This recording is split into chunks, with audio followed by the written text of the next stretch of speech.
What do you see in these pictures? A bench for resting? Stairs for walking up? A chair for sitting on, right? Nah, it's a ledge to no slide on, a stair to shove it down, and a chair to ollie over. That's right, we're talking about skateboarding, pal. More specifically, I wanted to ask one big question. How do skaters transform public places into areas of play? First, let's unbox this question so I can explain what I mean. How do skaters, people who use skateboards to skate and do skate tricks, change a public place, that being an area designed for anyone to use, into areas of play, or how they'll use it to skate? So I set out to Melbourne City to skate, study and interview skaters to answer this question. I visited many popular skate spots, Marvel Stadium, Melbourne Museum, State Library Victoria, and skated all around Melbourne City. For this study, I involved myself deeply in participant observation and skated with other skaters. Watching skaters online on YouTube and playing all the world is fun, but skateboarding is a very physical activity, and by participating in it and being there in the moment, I would get a more genuine and in-depth understanding of how and why skaters did things. Firstly, skaters will turn architecture's intended use at a public place into their own skating use and skating architecture. I asked skaters what they look for in public places to skate.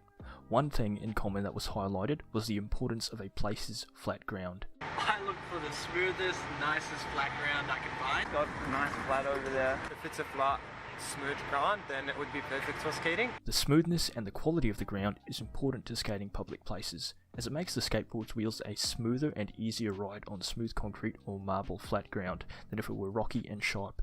Flat ground specifically allows for the ease of practicing many skateboard tricks. However, public places, especially those popular among skaters, contain more architecture than just a flat ground.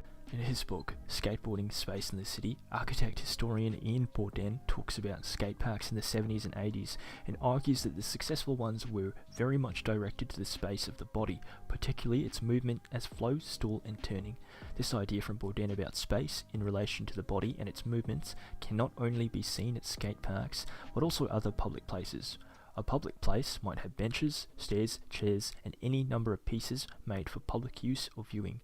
A skater, for example, will use their skateboard and skating skills to change a piece's architecture's use and design, such as a bench, a seat designed for people to sit on, into a ledge to no slide on.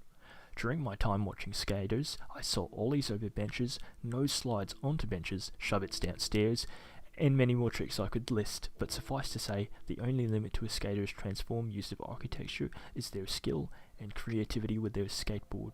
Not all are keen on skaters transforming architecture. Many public places forbid skating, mainly through the use of security or skate stoppers. We would get kicked out by security. Like the police come and stuff, they're like, you gotta dip. They're normally nice about it. Skate stoppers are implements added onto architecture, specifically designed with the purpose to stop skating on them.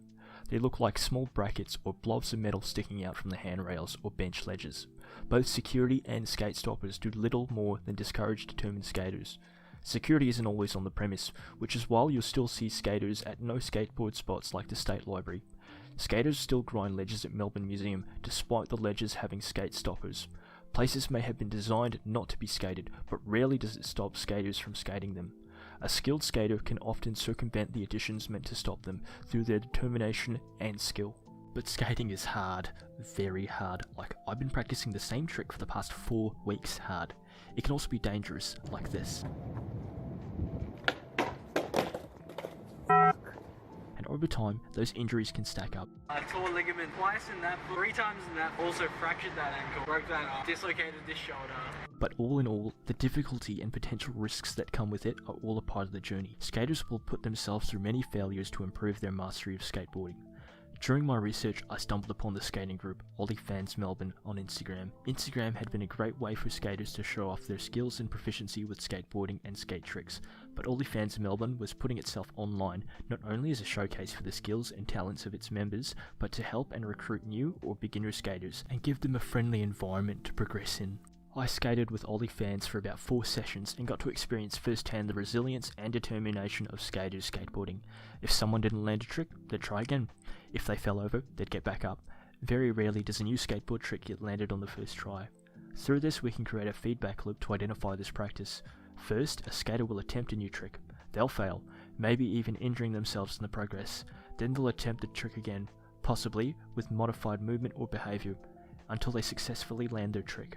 It is through repeated attempts of this loop a skater will develop the skateboard as part of her or his body, and so integral to the relation to the external world, as Borden describes. Similarly, in his book The Tacit Dimension, Polanyi makes a distinction between the proximal field, which is what is immediately felt as a tool is utilised, and the distal field, which is what is felt through the tool. For skateboarding, a proximal field can be the immediate touch of the board upon getting onto it, having both feet on the deck and being consciously aware of being on top of it. In the distal field, skaters can feel the balance of a board when entering a manual, or the spin of a board into a kickflip.